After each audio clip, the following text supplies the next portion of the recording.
بالله من الشيطان الرجيم بسم الله الرحمن الرحيم الحمد لله نحمده ونستعينه ونستغفره ونعوذ بالله من شرور أنفسنا ومن سيئات أعمالنا من يهده الله فلا مضل له ومن يضلل فلا هادي له أشهد أن لا إله إلا الله وحده لا شريك له وأشهد أن محمدا عبده ورسوله أما بعد. கண்ணியமும் பெரும் கருணையும் நிறைந்த எல்லாம் வல்ல அல்லாஹ்வின் நல்லடியார்களே, உங்கள் அனைவர் மீதும் அல்லாஹ்வின் சாந்தியும் சமாதானமும் என்றென்றும் நிலவட்டுமாக என்று பிரார்த்தனை செய்தவனாக இந்த உரையை ஆரம்பம் செய்கிறேன். அன்பார்ந்த சகோதர சகோதரிகளே, ஒரு இறை நம்பிக்கையாளன் இறைவனோடு எப்போதும் தொடர்பில் இருக்கக்கூடியவனாக இருக்க வேண்டும். அவன் எப்போதும் இறைவனிடம் தொடர்பில் இருக்கக்கூடியதற்கு அடையாளம் என்பது பிரார்த்தனை. ஒரு பிரார்த்தனையின் மூலமாக அல்லாஹ்விடம் எப்போதும் அவன் நெருக்கத்தை ஏற்படுத்தி கொள்ள முடியும், தொடர்பில் இருக்க முடியும் என்ற ஒரு நிலையை நாம் பல்வேறு நிலைகளில் அறிந்து வைத்திருக்கிறோம், பின்பற்றுகிறோம். ஒரு முஸ்லிமுடைய முக்கிய அடையாளமாக இருக்கக்கூடிய இந்த பிரார்த்தனையை நாம் எப்போதும் செய்யக்கூடியவர்களாக இருக்க வேண்டும். அதை எப்படி செய்தால் நமக்கு நன்மையோ அப்படி செய்யக்கூடியவர்களாக நாம் இருக்க வேண்டும். நமது வாழ்க்கையில் பல்வேறு தருணங்களில் பல்வேறு தேவைகள் நமக்கு இருக்கிறது. சிறிதாகவோ பெரிதாகவோ தேவைகள் உடையவர்களாக நாம் இருக்கிறோம். இறை நம்பிக்கையாளன் தனது எஜமானனிடம் அல்லாஹ்விடம் அந்த தேவையை கூறி அவனிடம் நிவாரணம் பெறக்கூடியவர்களாக இருந்தோம் என்று சொன்னால் அது முக்கியமான ஒரு நன்மையை நமக்கு பெற்றுத்தரும். இறை நம்பிக்கையாளன் செய்யும் பிரார்த்தனை என்பது அது ஒரு வணக்கத்திற்கு நிகரானது என்று சொல்லி அல்லாஹ்வின் தூதர் ஸல்லல்லாஹு அலைஹி வஸல்லம் அவர்கள் நமக்கு சொல்லி காட்டுகிறார்கள். பிரார்த்தனை ஒரு வணக்கமாகும் என்று அல்லாஹ்வின் தூதர் ஸல்லல்லாஹு அலைஹி வஸல்லம் அவங்க சொன்னாங்க. சொல்லிவிட்டு திருமறை குர்ஆனுடைய ஒரு வசனத்தை அதற்கு ஆதாரமாக சொன்னார்கள் என்ற ஒரு செய்தியை நம்ம பார்க்குறோம். இது என்ன ஆதாரம் என்று சொன்னால், என்னை அழையுங்கள், உங்களுக்கு பதிலளிக்கிறேன், எனது வணக்கத்தை விட்டும் பெருமைப்போர் நரகத்தில் இழிந்தவர்களாக நுழைவார்கள் என்ற ஒரு வசனத்தை ஓதி காட்டினார்கள் என்ற ஒரு செய்தியை நம்ம ஹதீஸ் நூல்களில் நம்ம பார்க்குறோம். அப்போ அல்லாஹ்விடம் பிரார்த்திப்பது என்பது ஒரு முக்கியமான வணக்கம். எப்படி ஒரு இறை நம்பிக்கையாளர்களுக்கு கடமையான வணக்கம் என்பது இருக்கிறதோ அதற்கு நிகரான அல்லது பிரதான வணக்கமாக இருக்கக்கூடியது இந்த பிரார்த்தனை தான். அல்லாஹ்விடம் எப்போதும் எந்த நிலையிலும் தொடர்பை ஏற்படுத்தக்கூடியது இந்த பிரார்த்தனை என்பதை நாம் அறிந்து வைத்திருக்கிறோம். இந்த பிரார்த்தனையை பற்றி நாம் முழுமையாக அழகான முறையில் நாம் தெரிந்து வைத்து கொண்டோம் என்று சொன்னால், அல்லாஹ்விடம் பிரார்த்திப்பதிலிருந்து நாம் நிராசையினை அடைய மாட்டோம், அதை நம்ம உதாசீனப்பட மாட்டோம், அதில் ஒரு ஏமாற்றமான ஒரு நிலையை அடைய மாட்டோம். அல்லாஹ்விடம் எப்போதும் நமது பிரார்த்தனையை முன்வைக்கக்கூடியவர்களாக இருப்போம். அல்லாஹ்வே எங்கோ இருக்கிறான், அவனுக்கு கேட்கவா போகிறது என்ற மனநிலையில் நமது பிரார்த்தனையை நாம் அமைத்து கொள்ளக்கூடாது. நாம் எந்த நிலையில் எந்த கஷ்டத்தில் இருந்தாலும் துயரத்தில் இருந்தாலும் நமது பிரார்த்தனையை செவியிடக்கூடியவராக அல்லாஹ் இருக்கிறான் என்ற முழுமையான நம்பிக்கையோடு நாம் இறைவனிடம் பிரார்த்தனை செய்ய வேண்டும். அந்த பிரார்த்தனை என்பது நமக்கு பலனளிக்கக்கூடியதாக இருக்கும். திருமறை குர்ஆன்ல அல்லாஹ் ரப்பல் ஆலமீன் சொல்லி காட்டுகிறான், என்னை பற்றி எனது அடியார்கள் உம்மிடம் கேட்டால் நான் அருகில் இருக்கிறேன், பிரார்த்திப்பவன் என்னை பிரார்த்திக்கும் போது பிரார்த்தனைக்கு பதில் அளிக்கிறேன், எனவே என்னையே பிரார்த்தனை செய்யட்டும், என்னையே நம்பட்டும், இதனால் அவர்கள் நேர்வழி பெறுவார்கள் என்று சொல்லி அல்லாஹ் ரப்பல் ஆலமீன் திருமறை குர்ஆனில் சொல்லும்போது, நான் அருகில் தான் இருக்கிறேன், ரொம்ப தொலைவில்லாம் கிடையாது, உங்கள் பிரார்த்தனைக்கு உங்களுக்கு பதில் அளிக்கிறேன். அப்போ நம்ம பிரார்த்தனை செய்யும்போது நம்ம உள்ளத்தில் தோன்றும், இது அல்லாஹ் நமக்கு நிச்சயமாக செய்து தருவான். நம்ம கேட்குற விதத்தில் தான் இருக்குது. அல்லாஹ் அருகில் இருக்கிறான், கேட்டுக்கொண்டு இருக்கிறான், நான் வலியுறுத்தி கேட்கிறேன், எனக்கு இது தேவை இருக்கிறது, இந்த தேவையை நான் அல்லாஹ்வை தவிர வேறு எவரிடமும் கேட்க முடியாது என்ற ஒரு நிலையில் அல்லாஹ்விடம் வலியுறுத்தி கேட்கும்போது அது உள்ளத்தில் தோன்றக்கூடியது அல்லாஹ் நிச்சயமாக நமக்கு பதிலளிப்பான் என்ற ஒரு நம்பிக்கையை நமக்கு தரும். அது நேர்வழியான ஒரு நம்பிக்கையாக இருக்கும் என்ற ஒரு செய்தியை அல்லாஹ் ரப்பல் ஆலமீன் திருமறை குர்ஆனில் சொல்லி காட்டுகிறான். அல்லாஹ்விடம் கேட்கும்போது ரொம்ப நம்பிக்கையோடு நான் என்னை அழைச்ச எஜமானிடம் நான் உறுதியான தருவான் என்ற ஒரு நம்பிக்கையோடு நான் கேட்கிறேன் என்ற அடிப்படையில் நாம் பிரார்த்தனையை வைத்து கொள்ள வேண்டும். அந்த பிரார்த்தனை என்பது நமக்கு நிச்சயமான ஒரு நன்மையை பெற்றுத்தரும். பிரார்த்தனையை நாம் ரொம்ப ஒரு பல நேரங்களில் தேவையான இடங்களில் நாம் செய்து கொண்டாலும் ரொம்ப நெருக்கமான நேரமான இருக்கக்கூடிய ஒரு நேரத்தை பற்றி அல்லாஹ் ரப்புல் ஆலமீன் திருமறை குர்ஆனில் சொல்லி காட்டுகிறான். அல்லாஹ்வின் தூதர் கூட பல நிலைகளில் நமக்கு சொல்லி காட்டுகிறார். வஸ்ஜூது வக்தரிபு, இறைவனை சஜிதா செய்து நீங்கள் நெருங்குங்கள். நீங்கள் சஜிதா நிலையில் ரொம்ப இறைவன் ரொம்ப நெருக்கமான ஒரு நிலையை ஏற்படுத்துகிறான். அதில் நீங்கள் சஜிதா செய்து நெருங்குங்கள் என்று சொல்லி அல்லாஹ் ரப்புல் ஆலமீன் திருமறை குர்ஆனில் சொல்லி காட்டுகிறான். தொழுகையில் நம்ம சஜிதாவில் இருக்கும்போது கூட நமது தேவையை வலியுறுத்தி கேட்கக்கூடிய ஒரு நிலையாக அது இருக்கிறது. சஜிதா செய்து கேட்கக்கூடிய அந்த நிலையை பற்றி அல்லாஹ் ரப்புல் ஆலமீன் திருமறை குர்ஆனில் நமக்கு போதிக்கிறான். கேட்கின்ற அந்த பிரார்த்தனையை வலியுறுத்தி கேட்கக்கூடியவர்களாக இருக்க வேண்டும். நம்ம பலர் வலியுறுத்தி இறைவனிடம் கேட்கலாமா, இறைவனை நிர்பந்தம் செய்யலாமா என்கின்ற மாதிரியான ஒரு மனநிலையில் இருக்கக்கூடிய ஒரு நிலையை நம்ம பார்க்கணும். ஏதோ மற்றவங்கள கேட்குற மாதிரி இறைவா எனக்கு அதை தா இதை தா அப்படின்னு சொல்லி அந்த மாதிரி கேட்காம, இறைவா எனக்கு இது தா, நீ செல்வத்தை தா, நான் ரொம்ப துன்பப்படுகிறேன், எனக்கு குழந்தை பாக்கியத்தை தா, நான் அதனால் அவமானப்படுத்தப்படுகிறேன், எனக்கு வாரிசு இல்லாமல் போய்விடுமோ என்று அஞ்சுகிறேன். இல்லாதவர்கள், இருக்கிறவர்கள் அந்த மாதிரியான கேட்க தேவையில்லை. இல்லாதவர்கள் யாருக்கு எது தேவையோ அது மாதிரியான ஒரு நிலையில் உள்ளவர்கள் இறைவனிடம் கேட்கும்போது அதை வலியுறுத்தி கேட்கக்கூடியவர்களாக இருக்க வேண்டும். இந்த வலியுறுத்தி கேட்பது இறைவனை நிர்பந்தம் செய்வதாக ஆகாது என்று சொல்லி அல்லாஹ்வின் தூதர் ஸல்லல்லாஹு அலைஹி வஸல்லம் அவர்கள் நமக்கு தெளிவுபடுத்தியிருக்கிறார்கள். நீங்கள் பிரார்த்தனை செய்தால் வலியுறுத்தி கேளுங்கள்.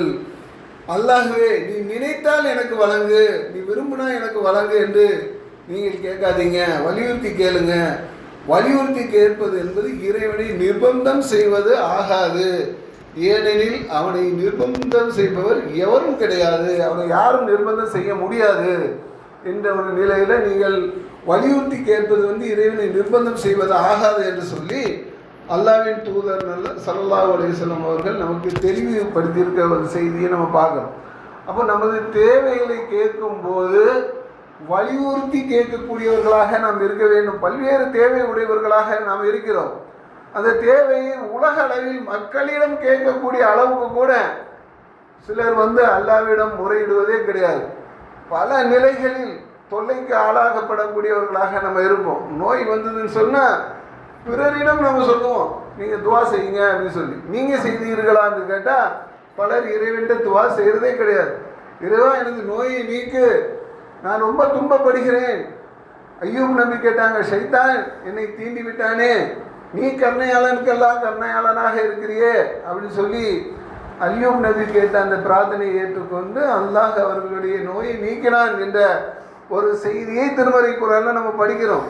அப்போ நோயை நீக்கினான் அல்லா என்று சொன்னால் நாம் கேட்க வேண்டிய, இறைவா எனது நோயை நீக்கு, ரொம்ப கஷ்டப்படுகிறேன், துன்பப்படுகிறேன், ஷைத்தானுடைய அவதி எனக்கு தாங்க முடியவில்லை, நீ கருணையாளனுக்கெல்லாம் கருணையாளன் என்று சொல்லி அல்லாஹ்விடம் நிர்பந்தமான முறையில் ரொம்ப வலியுறுத்தி கேட்கக்கூடிய ஒரு நிலையை நாம் ஏற்படுத்தி கொண்டோம் என்று சொன்னால் நிச்சயமாக அது நமக்கு பலனளிக்கக்கூடிய ஒரு நிலை என்பது இருக்கும் என்பதை அல்லாஹ்வின் தூதர் நமக்கு தெளிவுபடுத்தியிருக்கிறார்கள்.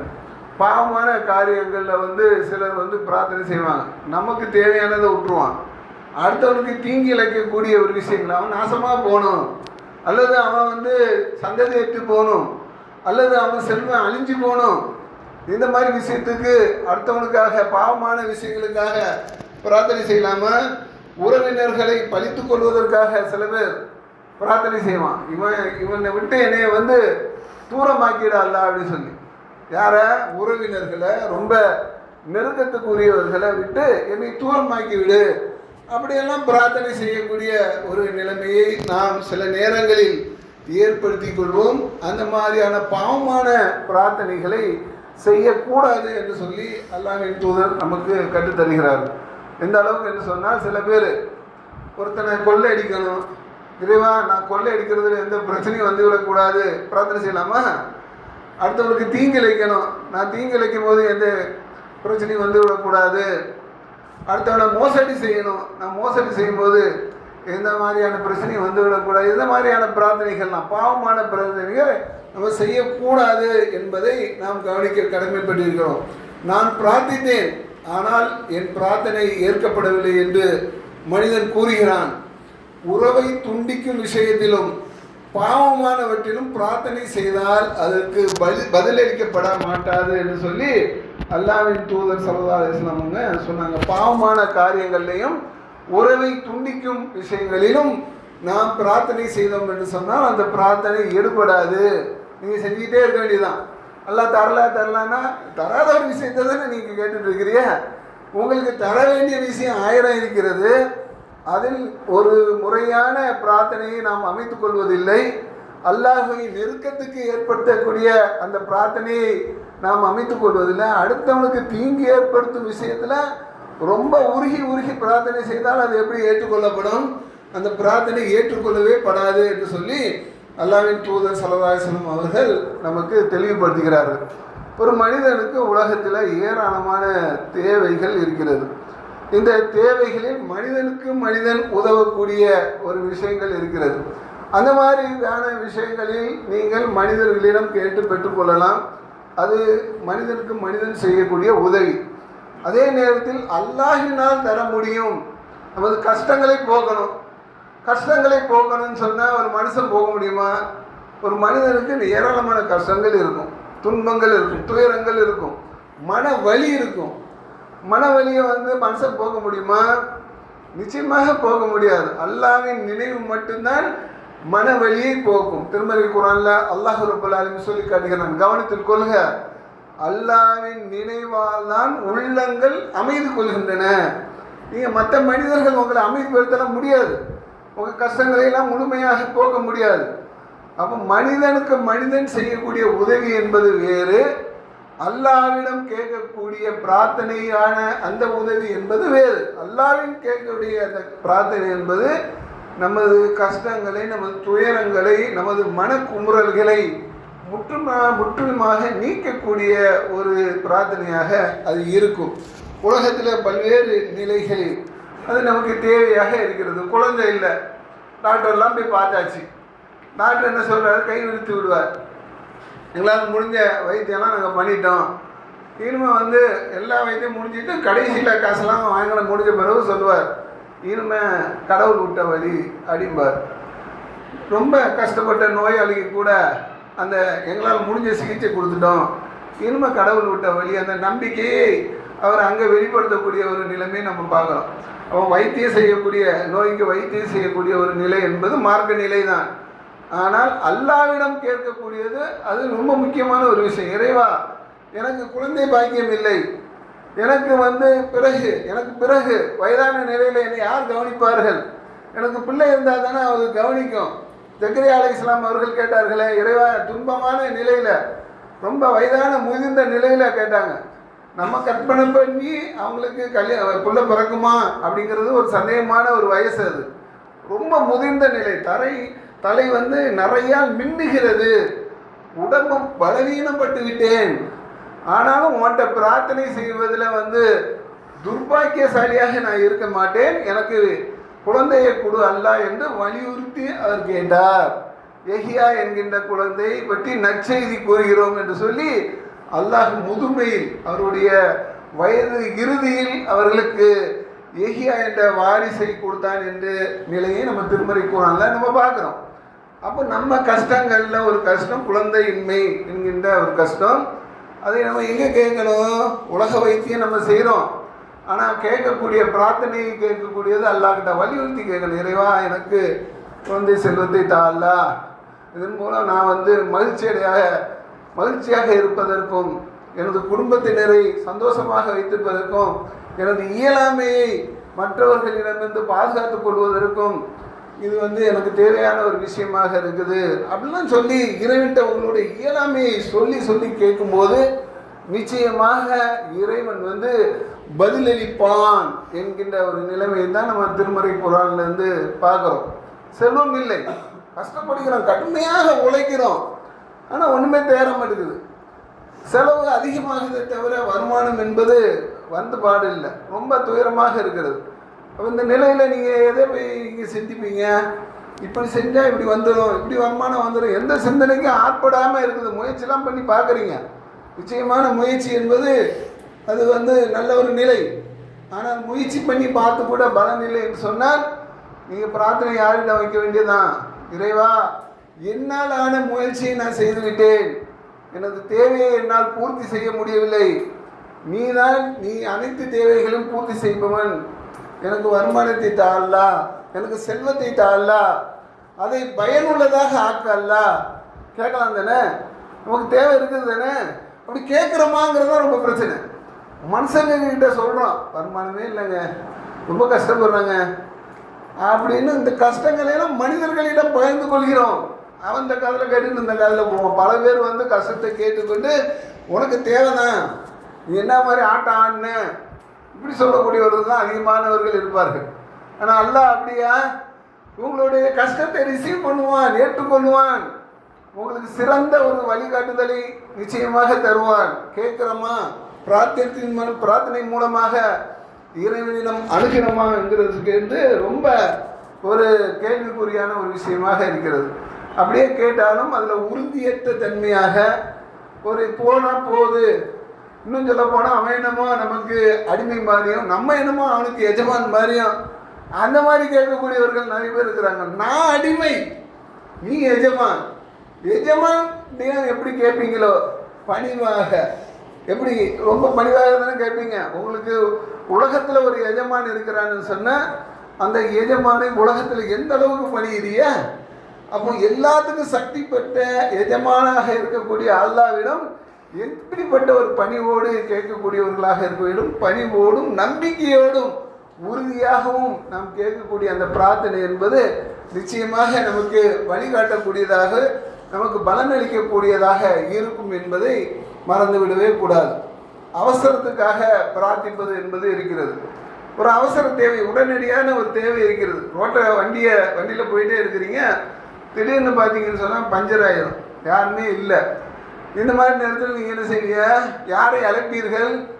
ஃபோன் போட்டால் கூட அங்கே வர முடியாத சூழலில் கூட இருக்கும். காட்டுப்படியில் கூட சில நேரத்தில் மாட்டிக்கொள்வீர்கள். யாரை அழைப்பீர்கள்? அல்லாஹ்வைத்தான் அழைப்பீங்க. இறைவா, இந்த துன்பத்திலிருந்து என்னை நீ காப்பாற்றல்ல அப்படி காப்பாற்றும் போது அங்கே ஒரு வழியை நீங்கள் நிச்சயமாக காண்பீர்கள். ஒரு இறை நம்பிக்கையாளருக்கு இந்த நம்பிக்கை என்பது ரொம்ப முக்கியமான ஒரு விஷயம். கடலில் போயிட்டே இருக்கிறான், நல்ல காற்று அவனை வழி நடத்துகிறது. நல்ல காற்று வழி நடத்துதுன்னா எப்படி? இந்த காற்று கப்பலில் ரொம்ப ஜாலியாக பயணம் ரொம்ப இனிமையாக இருக்குது. நல்ல காற்று அவனை வழி நடத்துகிறது. கொஞ்ச நேரம் காற்று, சூறாவளி காற்று அவனை சுற்றி வளைக்கிறது. திருமறை குர்ஆனுடைய வசனத்தை நான் உங்களுக்கு சொல்லிட்டு இருக்கிறேன். இப்போ சூறாவளி அவனை சுற்றி வளைக்கும் போது அவன் எந்த நிலைக்கு ஆளாவான்? அவ்வளோதான், முடிஞ்சு போச்சு, நமது சோழி முடிஞ்சு போச்சு, நம்ம இறக்க போகிறோம் என்கின்ற ஒரு தருவாயில் உல தூய்மையோடி அந்த அந்த அந்த பிரார்த்தனை எப்படி இருக்குன்னு சொன்னால், உலை தூய்மையோடி நம்மை அழைப்பான். இறைவா, இதிலிருந்து என்னை காப்பாற்றி விட்டால் நான் நன்றி உடையவனாக இருப்பேன் என்று சொல்லி உலை தூய்மையோடி என்னை அழைப்பான். அப்போ அதிலேருந்து அவனுடைய பிரார்த்தனையை ஏற்றுக்கொண்டு நம்ம அவனை காப்பாற்றி விடுவோம். சூறாவளி காற்று வந்த நாம மாறிடும், அவனும் உயிர் வச்சு பிழைத்து விடுவானா? இப்போ நன்றி உடையவனு இருப்பான்னு சொல்லி சொன்னானா இல்லையா? இருக்கணுமா இல்லையா? அல்லாஹ் சொல்லிக்கிறான், அவன் கரைக்கு வந்ததும் நன்றி கெட்டவனாக இருக்கிறான். மனிதன் நன்றி கெட்டவனாக இருக்கிறான், நம்மை அழைக்காதவனுமாக இருக்கிறான். அப்படி ஒரு நிகழ்வே நடந்த மாதிரியான ஒரு நிலை கூட அவன்கிட்ட இல்லை, நம்மளை அழைக்கவே இல்லை அப்படிங்கிற ஒரு நிலையில் அவனுடைய நடவடிக்கை இருக்கிறது. இந்த நிலையை நாம் அனுபவிக்கிறோம் சில நேரத்தில். வாழ்க்கையில் பல்வேறு விதமான கஷ்டங்களில் சில நேரங்களில் உலகத்தினோடு இறைவனை அழைப்போம். இறைவா, எனக்கு பயங்கரமான துன்பங்கள் ஆகிவிட்டது, என்னை நீ காப்பாற்றல்ல அப்படின்னு சொல்லி இறைவன்கிட்ட நம்ம வேண்டும். நமது பிரச்சனையை இறைவன் காது கொடுத்து கேட்டு நமது பிரச்சனையை ஒன்றும் இல்லாமல் ஆக்கிடுவோம். அது பிரச்சனை நடந்து தான் அப்படி ஒரு துன்பத்தை நம்ம அனுபவித்தோமா என்று கூட நமக்கு தெரியாது. அந்த அளவுக்கு நம்ம அதை கடந்து விடுவோம். கடந்து விட்டால் நினச்சி பார்க்கணுமா இல்லையா, எப்படி நம்ம அந்த பிரச்சனையிலேருந்து வெளியே வந்தோம்? கடுமையான ஒரு பிரச்சனையில் இருந்தோமே, எப்படி நம்ம இதுலேருந்து வெளியே வந்தோம்? நிச்சயமாக அல்லாஹ் தான் நமக்கு வழிகாட்டி இருக்கிறான், அவன் தான் நம்மளை காப்பாற்றி இருக்கிறான்னு நினச்சி பார்க்கணுமா இல்லையா? அவனுக்கு நன்றி செலுத்தணுமா இல்லையா? அப்படி ஒன்று நடக்கவே இல்லை. அது அப்படி ஒரு விஷயமே நடக்கவே இல்லைங்கிற மாதிரி அவனுடைய நடவடிக்கை திமிராகவும் பெருமை அடிக்கும் விதமாகவும் இருக்கக்கூடிய ஒரு நிகழ்வுக்கு பல நேரங்களில் நாம் கூட சாட்சியாக இருப்போம். நம்ம இதை கவனிச்சுக்கணும். நம்ம வாழ்க்கையில் நடக்கக்கூடிய கஷ்டங்களில் எப்படி சில விஷயங்கள் தானாக மறைஞ்சு போனது என்று சொன்னால், நிச்சயமாக அல்லாஹ் தான் நம்மளை அந்த பிரச்சனையிலிருந்து காப்பாற்றினான் என்ற ஒரு நிலையில் நன்றி செலுத்தக்கூடியவர்களாக நாம் இருக்க வேண்டும். இது ரொம்ப முக்கியமான ஒரு விஷயம். அதே மாதிரி இந்த உலகத்துக்காக நாம் அவசர காலங்களில் பிரார்த்திப்பது, அதே நேரத்தில் சாதாரண நேரங்களில் துன்பத்துக்காக பிரார்த்திப்பது, தேவைக்காக பிரார்த்திப்பது, இந்த எல்லாமே உலகத்தோடு முடிந்து விடக்கூடாது. இந்த உலகம் மட்டுமே நமக்கு முழுமையானது கிடையாது. நாம் மறுமைக்கானவர்கள். வல்லாஹிரத்து ஹைரு வாபுகா, அது உண்மையானது, நிரந்தரமானது. உலக வாழ்வு என்பது ஒரு முற்று பெறக்கூடிய ஒரு நிலையில் உள்ளது. செத்து விடுவோமா இல்லையா? நிச்சயமாக இருக்கிற எல்லாமே செத்து விடுவோம் தானே. நம்ம எல்லாரும் சாவக்கூடியவர்கள் தானே, உயிரோடு இருக்கக்கூடியவர்களா? இன்னொரு 100 வருஷம் கழிச்சு நம்ம இருப்போமா? உலகம் எப்படி இருக்குன்னு நமக்கு தெரியுமா? செத்து விடுவோம். இதுதான் யதார்த்தமான ஒரு விஷயம். அப்போ செத்து விடுவோம் என்று சொன்னால் அதுக்கு பிறகு என்னது? ஒரு முஸ்லீமுடைய முக்கியமான நம்பிக்கை ஆகிரத், மறுமை தான் உண்மையானது, அது நிலையானது. அங்கே சாக மாட்டோம். இப்போ அங்கே சாக மாட்டோம் என்று சொன்னால் அந்த உலகத்துக்கு தேவையான ஒரு பிரார்த்தனையையும் நாம் இந்த உலகத்தில் வாழும்போது அமைத்து கொள்ள வேண்டும். அது எப்போதும் நாம் செய்ய வேண்டும். நமது பிரார்த்தனையில் ஒரு முக்கியமான ஒரு விஷயம் என்னன்னு சொன்னால், இறைவா, மறுமையில் எனக்கு வெற்றியை தா, நரகின் தீங்கை விட்டு என்னை காப்பாற்று என்று சொல்லி நாம் பிரார்த்தனை செய்யக்கூடியவர்களாக நாம் இருக்க வேண்டும். நான் எவ்வளோ பெரிய நல்லமல் செய்தாலும் அந்த நல்லமன் மூலமாக மட்டும் நாம் சொர்க்கத்தை அடைந்து விட முடியாது. இறைவனிடம் அடிமையாக பிரார்த்திப்பதன் மூலமாக, நம்பிக்கையோடு பிரார்த்திப்பதன் மூலமாகத்தான் நம் நன்மையில் வெற்றி அடைய முடியும் என்பதை கவனத்தில் கொள்ள வேண்டும். ஒரு நபர் இருந்தார். அந்த நபர் ஏராளமான நன்மை செய்யக்கூடியவராக இருந்தார் மக்களுக்கு. அப்போ அந்த நபர் இறந்து விட்டார். அந்த நபரை பற்றி ஆயிஷா நாயகி அல்லாஹ்வின் தூதர்கிட்ட கேட்குறாங்க, அல்லாஹ்வின் தூதர், இந்த நபர் ஏராளமான நன்மையெல்லாம் செஞ்சுருக்கிறாரு, இவருடைய மறுமை நிலை என்ன அப்படின்னு கேட்கும்போது, அவர் நரகத்தில் இருப்பார் அப்படின்னு சொல்லி ரசூலுல்லாஹ் சொல்கிறாங்க. இவ்வளோ நல்ல காரியங்கள் செய்தால் அவர் எப்படி நரகத்தில் இருப்பார்னு சொன்னால், அவர் உலகத்தில் வாழும்போது நரகின் தீங்கை விட்டு அவர் பாதுகாப்பு தேடவே கிடையாது, ஒரு நாள் கூட தேடுறது கிடையாது.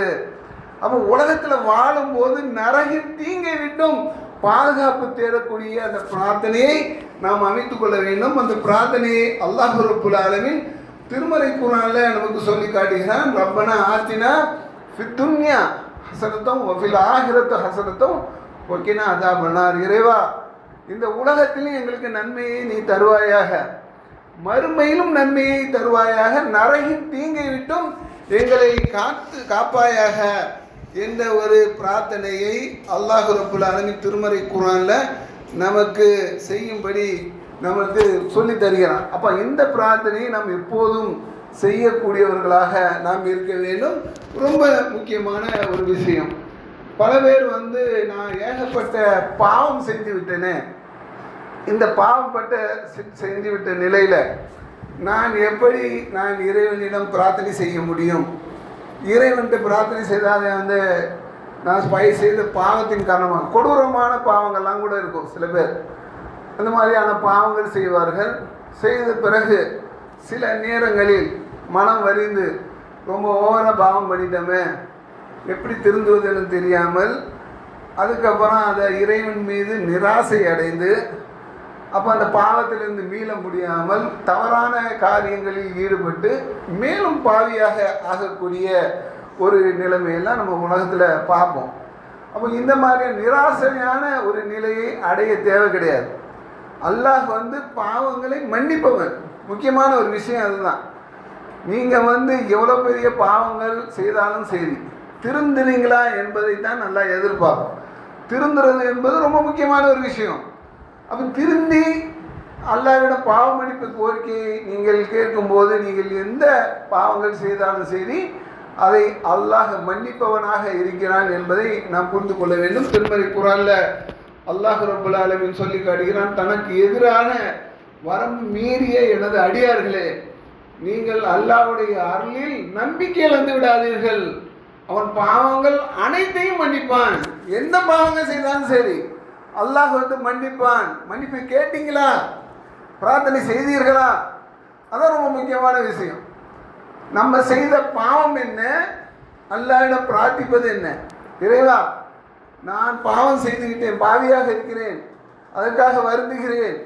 இறைவா, இனிமேல் அந்த பாவங்களை நான் செய்ய மாட்டேன், என்னை மன்னித்தருளு, என்னை மன்னிப்பாயாக அப்படி சொல்லி இறைவனிடம் நாம் கேட்கக்கூடியவர்களாக நாம் இருக்கிறோமான்னு சொன்னால் நிச்சயமாக பல பேர் அப்படி இருக்கிறதே கிடையாது. அல்லாஹ் என்ன சொல்றான்னு சொன்னால், பாவங்கள் அனைத்தையும் நான் மன்னிப்பேன், அவன் நிகரற்ற அன்பாளன் என்று அல்லாஹ் கூறியதை நீங்கள் தெளிவுபடுத்துங்கள், மக்களுக்கு தெரிவிப்பீராக என்று சொல்லி திருமறை குர்ஆன்ல அல்லாஹ் ரப்பல் ஆலமீன் சொல்லி காட்டுகிறான்.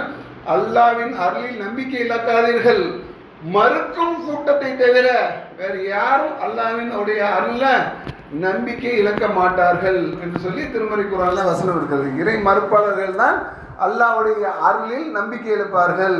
வேறு எல்லாரும் அல்லாஹ்வுடைய அருளை எதிர்பார்க்கக்கூடியவர்களாக இருப்பார்கள். எல்லாரும் அல்லாஹ்வுடைய பாவ மன்னிப்புக்கு ஆசைப்படக்கூடியவர்களாக. அல்லாஹ் ஒரு பாவத்தை மன்னிச்சிட்டான்னு சொன்னால் மறுமையில் நமக்கு சொர்க்க நிச்சயம் தானே. அதுதானே ரொம்ப முக்கியமான ஒரு விஷயம். அது சில நேரத்தில் செயலால் கூட நமக்கு கிடைச்சிடும். ஒரு இறை நம்பிக்கையாளன் ரோட்டில் நடந்து போயிட்டு இருக்கிறான், மக்களுக்கு தொல்லை தரக்கூடிய ஒரு பொருளை பார்க்குறான், அதை அகற்றினான். அதை அகற்றுவதன் மூலமாக அல்லாஹ்வுடைய திருப்திப்படுகிறான். அவனுடைய அந்த செயலை அல்லாஹ் ஏற்றுக்கொள்கிறான், சந்தோஷம் படுகிறான். அவனுடைய செயலின் காரணமாக அவனுடைய பாவங்களை மன்னித்து விட்டான் என்று சொல்லி அல்லாஹ்வின் தூதர் ஸல்லல்லாஹு அலைஹி வஸல்லம் சொல்கிறாங்க. எவ்வளோ பெரிய நிலை! பாவம் மன்னிச்சிட்டாங்கன்னு சொன்னால் மறுமையில் நிச்சயமான ஒரு நன்மை என்பது நமக்கு இருக்கிறது என்கிற ஒரு நிலையை நாம் புரிந்து கொள்ள வேண்டும். அப்போ பாவ மன்னிப்பை தேடக்கூடியவர்களாக, அன்றாட பாவ மன்னிப்பை தேடக்கூடியவர்களாக, பிரார்த்தனை செய்யக்கூடியவர்களாக இருக்க வேண்டும். பிரார்த்தனை செய்வதற்குண்டான நேரங்களையும் அல்லாஹ்வின் தூதர் ஸல்லல்லாஹு அலைஹி வஸல்லம் நமக்கு பல நேரங்களை சொல்லியிருக்கிறாங்க.